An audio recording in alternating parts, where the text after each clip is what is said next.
Hallo zusammen und willkommen zum ersten Video und zur ersten Folge von meiner neuen Let's Play-Serie hier auf dem neuen Schweizer Community-Kanal. Aber zuerst noch kurz schnell zu mir. Wer bin ich und was mache ich? Ja, ich bin, wie gesagt, der Jay. Hier unten seht ihr den Link auf meinen YouTube-Kanal, youtube.com/jblast1. Dort findet ihr diverse Videos, unter anderem habe ich rechts eine kleine Auswahl. Und zwar, darauf gibt es, auf meinem Kanal mache ich zurzeit Swiss Valley Season 2, und zwar auf Hochdeutsch. Dort, das ist eine Let's Play-Serie, wo ich einen riesigen Park baue, Swiss Valley, mit eigener Homepage, Zeug und Sachen. Am besten könnt ihr dort mal vorbeischauen, wenn euch das interessiert, Planet Coaster. Dann in der Mitte haben wir die sogenannten Timelapse-Videos, auch solche mache ich, wo ich irgendwelche Attraktionen baue und nachher im Zeitraffer das Ganze schneller laufen lasse, mit Sound, ab und zu auch mit Commentary, meistens auch auf Hochdeutsch, Englisch oder allenfalls auch Schweizerdeutsch, da auf dem Kanal da. Weitere Sachen, die ich auch noch mache, sind sogenannte Tutorials. Das Video, das dritte unten, dort gebe ich mein Wissen, sofern man das so kann sagen, weiter mit Tipps und Tricks, wie baut man Dark Rides, wie macht man schönes Terrain, manchmal ist weniger weh und ja, so Sachen. Ja, und für den Schweizer Kanal da habe ich mir jetzt neue Let's Play-Serie ausgedacht und die werde ich jetzt über die kommenden Wochen und Monate da auf dem Kanal euch zeigen. Einmal pro Woche gibt es ein neues Video mit dem Fortschritt. Das kann sein, indem ich wie bei Swiss Valley einfach normal baue und das Ganze kommentiere, was ich baue. Es kann aber auch sein, dass ich das Ganze mal mische mit einer Timelapse, so kann ich ein bisschen mehr bauen. Und ja, ich hoffe, ihr seid dabei und ich freue mich, dass ihr dabei seid. Und ja, wir sehen uns. Viel Spaß! So, da sind wir. Und zack, schon sind wir im neuen Gebiet, im schönen Desert Valley, oder wie auch immer, dass wir das dann nennen wollen. Der Name kann noch gefunden werden, könnt ihr gerne Vorschläge in die Comments geben. Ja, Planet Coaster, Hersteller Frontier, hat da ein super Spiel abgeliefert, was eine Freizeitpark-Simulation angeht. Viele sagen zwar, ja, der Management-Part, der ist noch nicht wirklich ausgereift und da kann man definitiv noch mehr machen, das ist so, aber für all die gerne basteln und bauen, und zwar das nicht gerade wenig und sehr detailverliebt sind, für die bietet definitiv Planet Coaster einiges. Und ja, ihr werdet das sehen in den kommenden Wochen, Monaten, Folgen wird da einiges gezeigt werden. Da werdet ihr dann sehen, das ist wirklich, man kann da sehr, sehr detailverliebt arbeiten.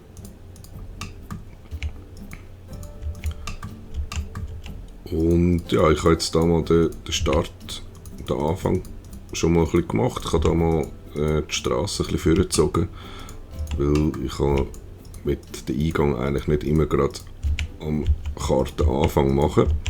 Da sieht man auch, das ist dann die Abschlusslinie, da kann man leider aussen dran kann man nichts mehr bauen. Das Gebiet ist aber ziemlich gross, also man hat sehr viel Platz, um wirklich da abzugehen. Und ich werde jetzt da am Anfang einfach mal so eine Art kleinen Sichtschutz machen, wo dann die Leute werden da durchlaufen. Allenfalls können wir da vielleicht auch dann irgendwie einen Coaster noch durchbauen, der dann da irgendwie oben drüber fliegt oder so, damit die Leute, die Richtung Eingang kommen, dann schon sehen, wow, okay, da geht's los. Jetzt denke ich, wir machen da auf beiden Seiten machen wir da ein bisschen Hügel.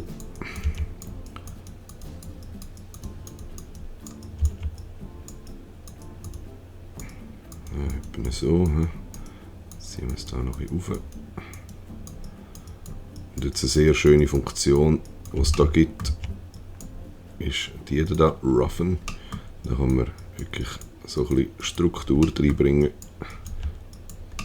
ohne dass man da muss mit Auf und Ab arbeiten muss.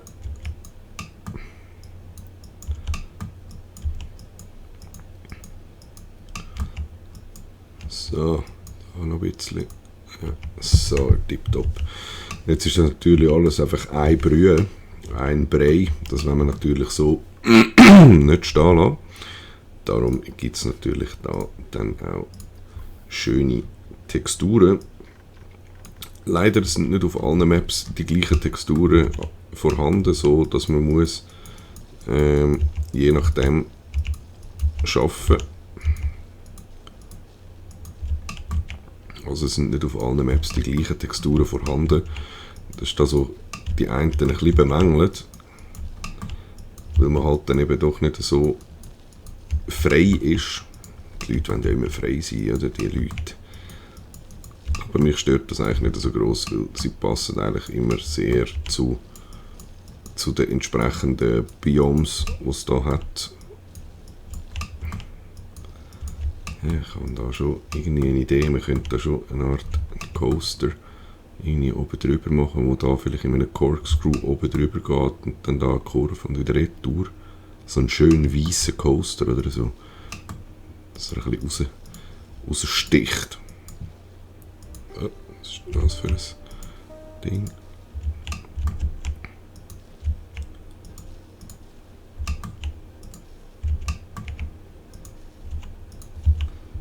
Da haben wir noch ein bisschen grün.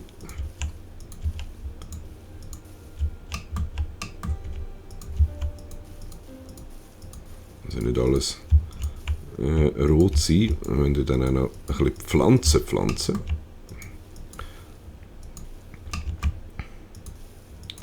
Ich muss sagen, also ich habe jetzt bis jetzt noch nie eine Wüstenmap gebastelt. Das ist also meine erste. Ich bin sonst eigentlich immer so im alpinen Gebiet unterwegs gewesen. Das hat mir bis jetzt am meisten zugesagt.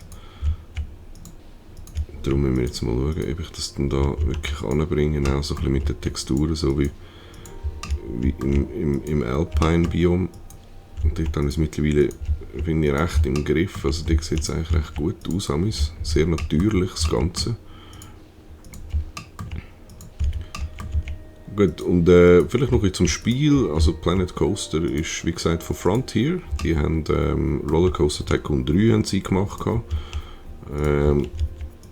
Und sind dann nachher aber weg und Atari hat dann die ganze Geschichte aufgekauft und sie haben dann etwas Neues probiert und ja, wie wir sicher wissen, Atari hat Rollercoaster Tycoon World auf die Welt gebracht und ist eigentlich kläglich gescheitert. Ein ultra übles Schrottspiel, das da auf die Beine gestellt haben und darum sind natürlich wir Coaster-Fans umso fröhlicher darüber, dass da jetzt Frontier mit Planet Coaster auf der Matte gestanden ist und ja, eigentlich die neue Referenz produziert hat, was Coaster-Simulationen, Coaster-Games, Theme Park Games angeht. So, jetzt gehen wir da mal zu den Steinen. Haben wir da unten schöne Steine. Ups. Schlecht. So. Und das ist eben auch gut. Man kann da wirklich eigentlich auf allen Achsen kann man das Zeug drehen, wie man will. Ich werde jetzt da so ein bisschen schiffermässig so eine Wand noch machen.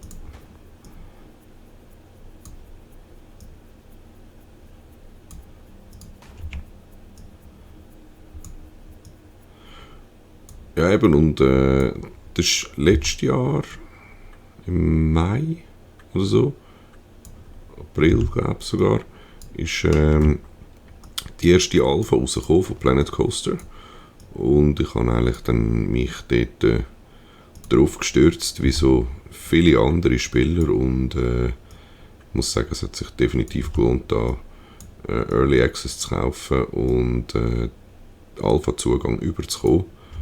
Weil ich habe jetzt doch schon einige so Stunden investiert in das Spiel und es ist mir bis jetzt nach wie vor nicht verleidet, weil es halt wirklich einfach genial geworden ist und auch immer wieder Updates bekommt und weiterentwickelt wird. Es kommen auch noch weitere Add-ons dann mit neuen Themes und neuen Attraktionen und also sie haben da auch schon ein grosses Winter-Update gemacht und da muss ich wirklich sagen, Frontier macht das sehr gut und es macht Spaß, das Spiel. Und ja, man kann definitiv Stunden verlöhlen, indem man nur einfach Steine platziert, so wie ich jetzt da.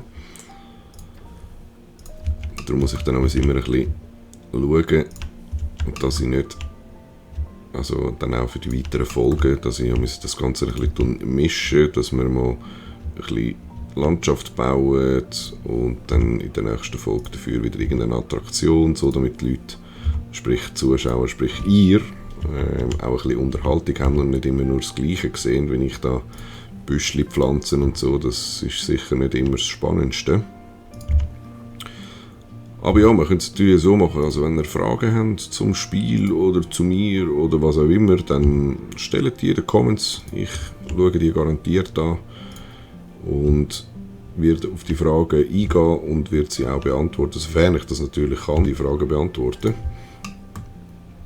Also, scheucht nicht, hauen die Taste, schreiben sie Comments. Ich werde sicher schauen, dass ich die Fragen kann beantworten kann. So, und jetzt haben wir schon eigentlich da, wenn man jetzt hier kommt, läuft man da so ein bisschen an diesen Steinen, an diesen Felsen entlang. Man sieht noch nichts vom Park, aber man könnte natürlich jetzt eben zum Beispiel dann da hinten einen Coaster durchbauen, der da irgendwie oben drüber fliegt und dann da wieder in ein Tunnel hin und weg. So, dass man immer wieder mal doch kurz schnell etwas sieht, durchfliegen. Jetzt Bäume, da müssen wir jetzt eben mal schauen, was haben wir denn da für Bäume? Was haben wir da? Oh, das ist noch ein schöner Baum da. Kann man natürlich auch schön in der Höhe ein bisschen damit arbeiten. Der ist noch grösser. Und der ist in dem Fall ganz gross. Ja, das wären in dem Fall so diese Bäume da. Da können wir natürlich auch mit Palmen arbeiten. Wir sind ja da. Was ist das da? Das ist auch noch ein schöner. Wir sind ja da in der Wüste, Plus-Minus-Wüste. Und ich probiere natürlich immer ein bisschen Vegetation, Terrain, das ist so meine Stärke, meine Leidenschaft, so überall die Bäume zu pflanzen und dann so ein bisschen für Abwechslungsreichkeit und ja, einfach, dass es gut aussieht. Es muss einfach gut aussehen, oder? Jetzt könnte man natürlich auch da die abgetrampten Bäume könnte man natürlich da auch noch bauen. Wenn wir dann schauen, je nachdem müssen wir die vielleicht auch wieder abzehren da. Weil je nachdem kommt da noch ein Coaster durch. Da noch einen. Da hinten noch.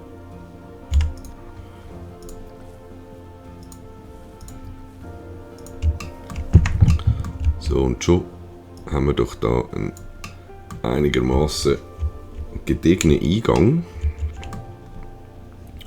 Jetzt tun wir da nochmal ein paar Rocks verteilen.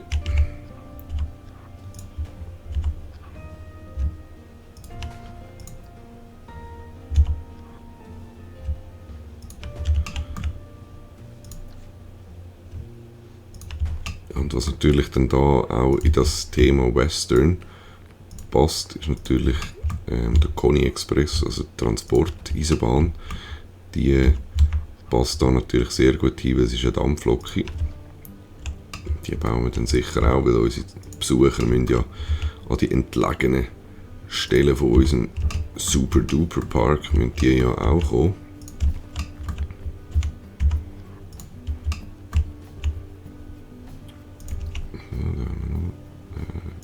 so ein kleiner Stein gewesen.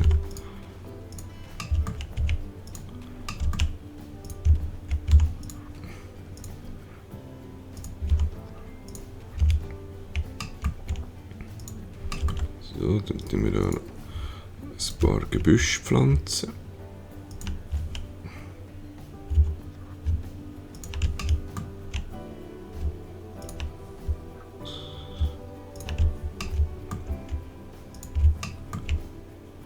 Und schon sieht es doch da nicht mehr so langweilig aus, oder?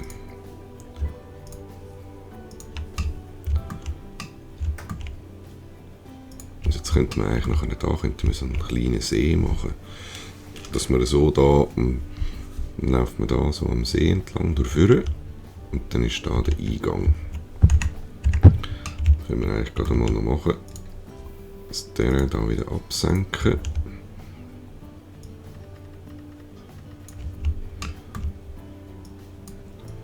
Wir da so einen Seebrunnen. Das war jetzt schlecht gewesen. Und du. So, ich mache da zuerst noch die Straße schnell ein bisschen länger. Und zwar.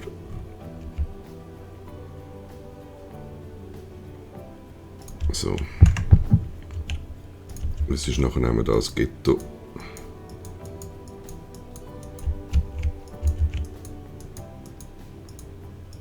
So. Jetzt machen wir da einen See.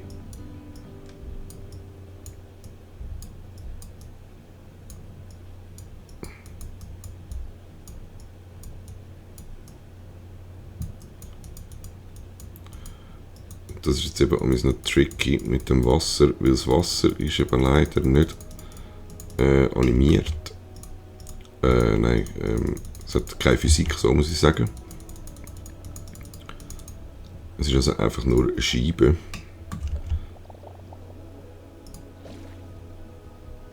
Zum Beispiel so. Oder dann hätten wir da auch noch mit Wellen. Stehendes Wasser. Oder dreckiges. Ja, ich würde jetzt sagen, da passt einfach nach wie vor immer noch das am besten. Das Calm Water. Da können wir natürlich auch da jetzt das Terrain wieder ein bisschen anheben. Machen wir da noch ein kleines Insel. Ja.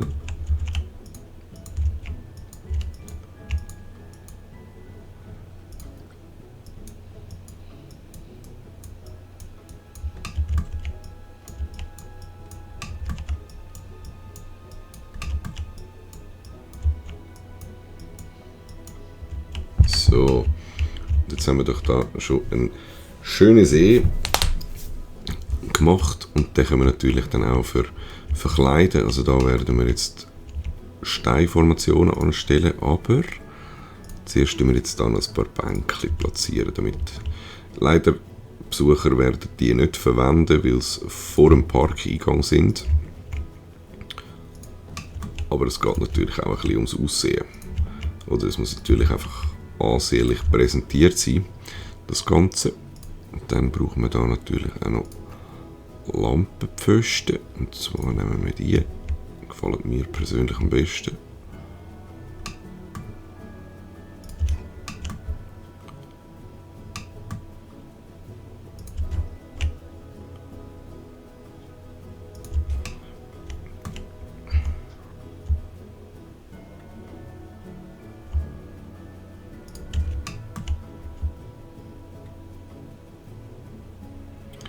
Und was man also sagen muss, das Spiel ist extrem performance-hungrig.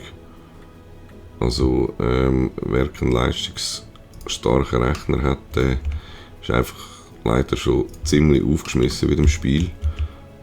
Aber sie sind, also Frontier ist da nach wie vor bemüht, das ganze Performance-Thema zu verbessern nach wie vor.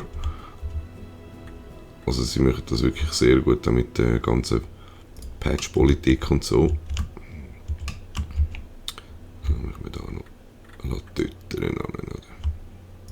Ja, da nicht. Ja, da vorne nicht mehr.